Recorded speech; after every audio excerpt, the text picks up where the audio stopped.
La entrevista de hoy la vamos a hacer en un lugar excepcional, porque nos encontramos en un hotelito que se llama New Memnon, que se encuentra justo al lado de los Colosos de Memnon, con mi colega José Lull, a quien todos conocéis, y con nuestro colega Miguel Ángel Molinero, que es profesor de Egiptología de la Universidad de La Laguna y también es profesor del Máster de Egiptología de la Universidad Autónoma de Barcelona. Y justamente vamos a hacer la entrevista aquí porque el doctor Molinero se encuentra aquí en este momento trabajando en la misión que tienen abierta aquí en la necrópolis tebana, como nos contará dentro de un momento. Hemos pensado, en este caso, pues hacer la entrevista conjuntamente, el doctor Lull y yo mismo, y vamos a empezar por el trabajo de carácter más epigráfico del profesor Molinero,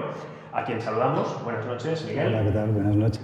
Bienvenidos a Luxor. Muchas gracias. Y vamos a empezar justamente por preguntarle por sus primeros años de trabajo en egiptología,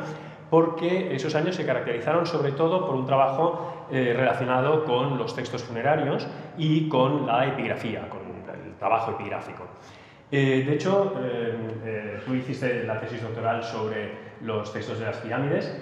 Nos gustaría que nos contaras un poco por qué escogiste los textos de las pirámides, qué te llevó a ello y bueno, cuál es tu experiencia en esos años iniciales de trabajo egiptológico. Pues empecé a trabajar sobre religiones antes de iniciar la especialidad de egiptología, y cuando empecé a estudiar egiptología en París, el profesorado de la universidad estaba ya en Leclan, y sus colaboradores eran ya especialistas en ese conjunto de textos, de manera que allí resultó un poco natural el que fuera ese tipo de literatura el centro fundamental, la fuente fundamental para cualquier tipo de investigación en la que fuese a desarrollar. Una vez que de alguna manera las fuentes ya venían dadas por el contexto en el que estaba estudiando, por una cuestión ya de interés personal, me interesaba analizar cuestiones mitológicas, cuestiones de concepción del universo, de los egipcios antiguos, y a partir de ahí se unieron las dos cosas, de manera que la tesis en principio se desarrolló con los textos del Reino Antiguo, limitado exclusivamente al momento en que, no es de aparición de los textos de las pirámides, porque es un tema muy debatido, pero que aparecen escritos los textos en las pirámides, y centrado en el estudio de las palabras que hacían referencia a partes del universo, tanto en qué contexto estaban redactadas, como también cómo estaban escritas esas palabras y qué informaban, la propia grafía de los términos que informaban. Cuando terminé la tesis, el primer momento de, digamos, entre comillas, liberación por haber conseguido terminarla, y en la decisión sobre cómo continuaba, se cruzó la posibilidad de que me integrase en un equipo italiano que trabajaba en Luxor, en la necrópolis tebana, y que habían descubierto textos de las pirámides en una tumba de periodo tardío. En el primer momento, me resultó curioso, casi anecdóticamente diría, que cuando estaba haciendo la tesis, cada vez que veía que existían textos de periodo saíta, los miraba así como con cierta suspicacia, de bueno, esto a mí no me corresponde, yo trabajo sobre el Reino Antiguo, pero la cuestión es que me resultó curioso, dije, bueno, vamos a ver, vamos a probar, y ahí lo que quedé fue más bien capturado por el trabajo epigráfico. Fue el propio trabajo de campo lo que primó sobre el periodo en el que estaban los textos escritos, y una vez que entré en el equipo ya me integré y empecé a trabajar ya en otras tumbas del mismo periodo, en los que también hubiese literatura funeraria antigua y específicamente textos de las pirámides. Claro. Bueno, esto es interesante porque de hecho el trabajo en la tesis te llevó a este trabajo epigráfico que has desarrollado después, y quizá aquí convendría comentar a nuestros estudiantes que los textos de las pirámides, como ha dicho el doctor Molinero, se inscribieron en las pirámides de finales del Reino Antiguo, pero después los mismos textos en siglos posteriores fueron reutilizados hasta la Baja Época, ¿eh? De manera que cuando hablamos de textos de las pirámides hablamos de los textos esculpidos en las pirámides del Reino Antiguo, pero también de toda la tradición que esos textos mantuvieron en siglos posteriores. De manera que podemos hablar de textos de las pirámides de época saíta porque son textos que se copiaban en época saíta y que proceden del antiguo corpus de los textos de las pirámides del Reino Antiguo. Tú has trabajado aquí en distintas misiones, pero también has trabajado en España en el Templo de Devot, porque tu trabajo epigráfico ha sido un trabajo que has repartido entre España, paradójicamente, porque el Templo de Devot está en Madrid, y Egipto. ¿Nos podrías contar un poquito cómo ha ido este trabajo epigráfico en los dos ámbitos? Los dos, en realidad no tienen mucho que ver, tanto por el objetivo de los dos tipos de los dos proyectos, como por la forma en que hay que desarrollarlo. Aquí en Luxor trabajamos en unas tumbas que por movimientos sísmicos y por el deterioro causado también por las reocupaciones durante 2500 años, las paredes se han ido desmoronando. Las tumbas de periodo tardío tebanas fundamentalmente están decoradas con textos funerarios y las paredes se han venido abajo y en realidad son un paraíso para un epigrafista porque están completamente llenas de textos, desde el techo al suelo. Son unas tumbas descomunales cubiertas de oraciones y textos funerarios. De manera que el trabajo consiste en ir identificando por el color de la piedra o por el contenido del texto dónde puede ir los distintos fragmentos e ir uniendo. En ocasiones tenemos la suerte de que hay alguna parte del texto en la pared y las palabras conservadas nos permiten saber que ahí hay una recitación del libro La salida al día, o que hay textos de las pirámides, o menos habitualmente textos de los ataúdes, o textos que son específicos de de Reino Nuevo periodo tardío, como el ritual de las horas. Entonces, teniendo ya una huella, teniendo ya un testimonio, podemos suponer hasta dónde llegaba y a partir de ahí buscar el texto que faltaba. Pero en otras ocasiones la pared está completamente destruida y lo único que tenemos son fragmentos de palabras, y a veces ni siquiera palabras completas, fragmentos de signos, y a partir de ahí tenemos que ir buscar algún signo muy específico, alguna palabra con una grafía especial que nos den la clave para poder suponer qué es lo que estaba en esa pared y a partir de ahí reconstruir mentalmente cómo podría estar e intentar buscar los fragmentos que corresponden. Es un enorme puzzle. Curiosamente yo jamás había jugado con los puzzles, es un tipo de juego que nunca me había llamado la atención y ahora en cambio profesionalmente llevo más de 10 años dedicado a la reconstrucción de puzzles epigráficos. Y en el Templo de Devot la situación es completamente distinta, pero tiene también su punto, su aspecto de investigación específico en el templo. El edificio tenía 2 cámaras decoradas y desde finales del siglo XIX se deterioró muchísimo. Durante el siglo XX estuvo hundido en la presa de Asuán, con lo que se ha perdido una buena parte de esos relieves. Y el trabajo consiste, por una parte, en intentar leer lo máximo posible tanto de los relieves como de los textos que los acompañaban, pero también hacer toda una investigación en viajeros del siglo XIX, fotógrafos del siglo XIX,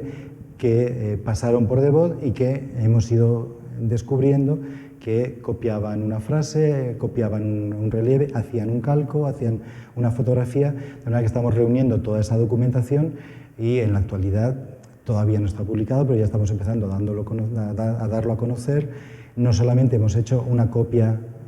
lo más fiable posible de lo que está allí, sino que se ha complementado con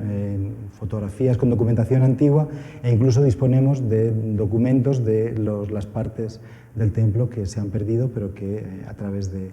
sobre todo de viajeros del siglo XIX, podemos de alguna manera llegar a reconstruir. Con lo que también tiene su aspecto de reconstrucción. Realmente se trata de un trabajo fascinante, este trabajo en las tumbas y en el templo. ¿Qué os parece si hablamos de arqueología ahora y del proyecto aquí en la Necrópolis tebana? Muy bien, ahora hablaremos del proyecto actual que lleva a término el doctor Molinero, pero antes quizás habría que presentar un poco cuál es el panorama de la necrópolis tebana para entender mejor dónde se sitúa el trabajo que está desarrollando. Como todos sabéis, hay necrópolis muy conocidas, como podría ser la del Valle de los Reyes, el Valle de las Reinas al sur, un poco más hacia el norte del Valle de las Reinas encontraríamos la asociada a Deir el Medina, y muy cerquita ya Kurnet Muray y otras grandes necrópolis como por ejemplo Shikal el Kurna, Deir el Bahari, Asasif, Drabo el Naga y más al norte el Tarif. Como vemos son muchas necrópolis, pero cerca de Kurnet Muray tenemos otra necrópolis que es justo donde está trabajando el doctor Molinero y es la llamada necrópolis de Asasif Sur, donde actualmente se están realizando excavaciones que tendrán seguro gran interés para la investigación y entre ellas, por supuesto, la del doctor Molinero. ¿Qué importancia tiene dentro de esa necrópolis la tumba 209, la tumba que estás excavando? Bueno, la necrópolis tebana es muy conocida por las tumbas fundamentalmente del Reino Nuevo, aunque hay tumbas del Reino Medio y hay un conjunto de tumbas tardías, tal vez menos conocidas para el público general, pero que son unos monumentos excepcionales. Primero por su tamaño. Las tumbas tardías, tanto de la dinastía 25 como las de la 26, son las tumbas privadas más grandes de la historia de Egipto. Algunas son absolutamente descomunales. Son tumbas que además están decoradas con textos que recogen toda la tradición histórica anterior, toda la tradición literaria de la literatura funeraria y anterior. Y corresponden, dan una información de un periodo que había pasado más desapercibido para la historiografía en muchos manuales. Ustedes verán que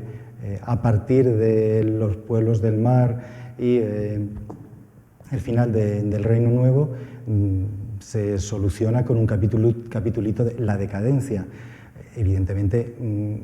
primero, no es que sean los términos especialmente correctos y la necrópolis tebana tiene un periodo de reactivación cultural en términos generales que lleva a construir las tumbas más grandes que se conozcan de la historia de Egipto en ámbito privado. De manera que, evidentemente, primero hay que cambiar los términos, no hay por qué considerarlo simplemente un periodo de decadencia, pero los propios egipcios son conscientes que existe todo un pasado detrás en el que se miran con orgullo y son tumbas en las que se intenta recuperar la monumentalidad y de alguna manera hacerse eco de la tradición, pero al mismo tiempo lo hacen con personalidad, lo hacen readaptando los textos, haciendo algunos cambios en la formulación, nuevas formas de combinarlos, de forma que tienen interés también por sí mismos como testimonio de la capacidad del pueblo egipcio de seguir creando a partir de sus propias tradiciones. En ese contexto, la 209 es una tumba que había sido dada a conocer por Robert Mond con unas líneas en un artículo cuando entró, es el primer occidental que conocemos que haya entrado en la tumba, y después hay varias entradas documentadas que, sin que se explique por qué, mencionaban que era una tumba saíta y además le daban un nombre incorrecto. Primero se llamó Hatasemro, luego se llamó a su propietario Seremhat Regit. Al hilo del trabajo que yo había mencionado antes como epigrafista con varias misiones internacionales, había pensado que también sería interesante por una cuestión de... primero porque yo tenía una experiencia arqueológica que de alguna manera me apetecía también desarrollar, también porque me parecía interesante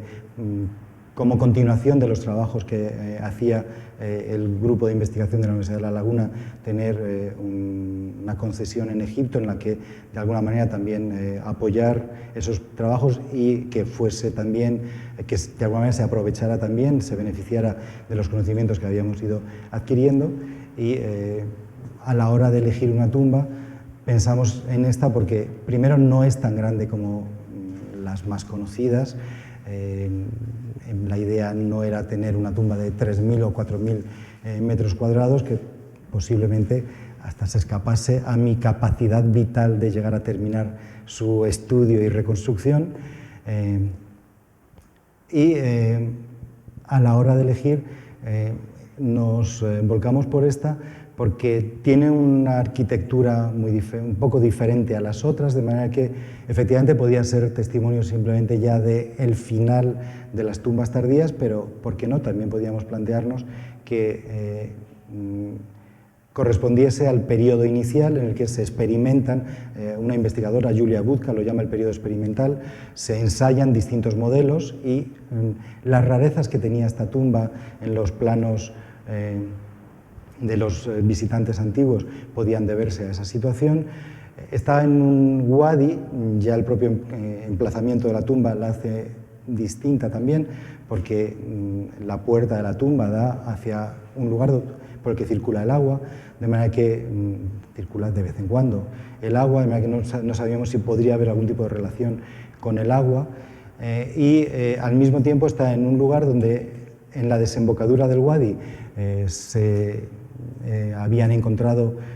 tumbas de la dinastía 21, de la dinastía 22.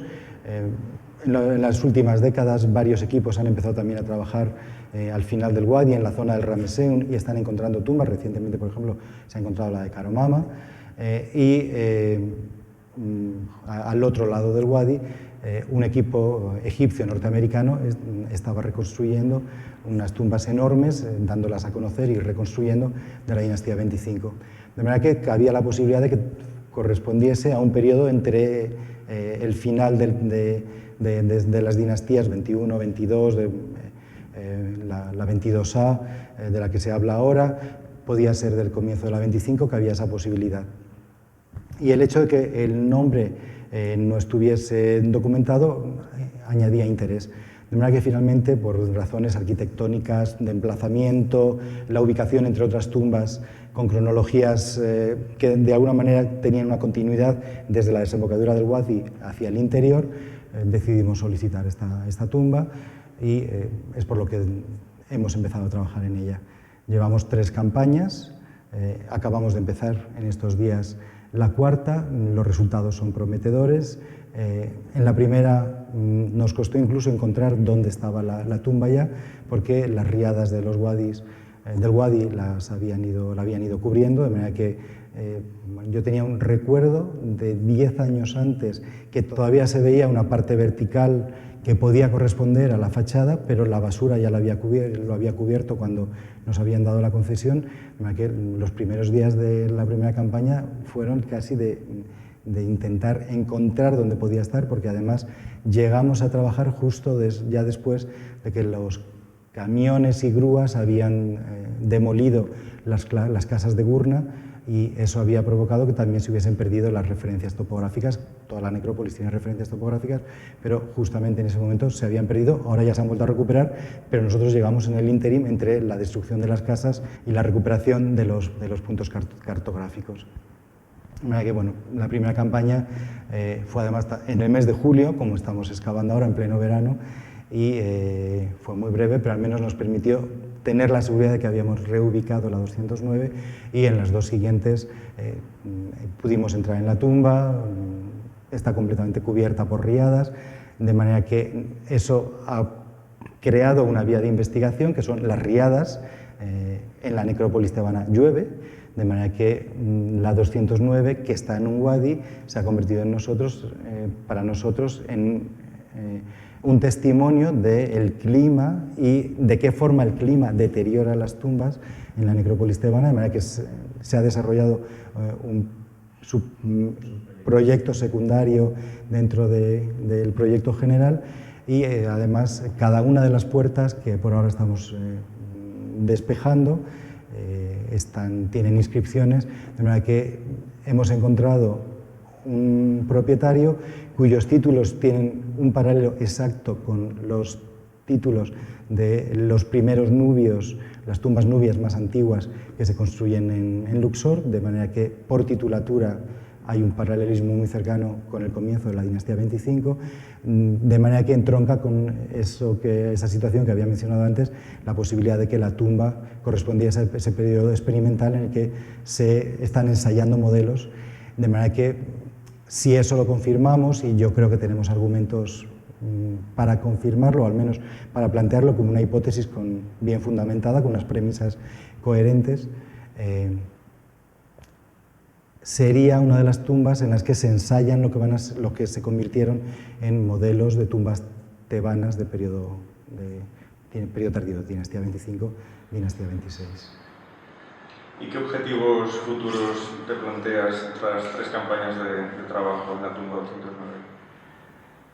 En esta cuarta campaña el objetivo, teniendo en cuenta que vamos a excavar en los meses de junio y julio y si miramos la climatología son los de mayor calor, nos vamos a centrar en el interior. El objetivo es que ahora ya estamos dentro de la tumba, pues vamos a aprovechar. La campaña segunda y tercera hicimos algunos trabajos en el exterior que nos permitieron descubrir la entrada, que es distinta. La arquitectura, tal como hemos podido comprobar en la segunda y la tercera campaña, es muy distinta a lo que se conocía por los planos antiguos. Cambia la forma de entrada, cambia el eje, hay más cámaras y hay un edificio exterior, hay una superestructura de adobes de proporciones bastante importantes, de manera que desde el punto de vista arquitectónico el exterior es un trabajo muy fructífero, pero en la cuarta vamos a centrarnos en el interior porque por una cuestión primero de interés arqueológico, una nueva cámara que no estaba documentada en absoluto y que encontramos la puerta al finales de la tercera campaña, y luego además queremos también despejar la sala de pilares y poder ver cómo es. Por otra parte, una cuestión meramente práctica, vamos a trabajar durante el mes de Ramadán y nuestros trabajadores no van a poder ni beber ni comer, y si no pueden beber en el mes de julio es mucho mejor que estemos a la sombra, porque van a poder trabajar con mucha más facilidad, y para nosotros mismos.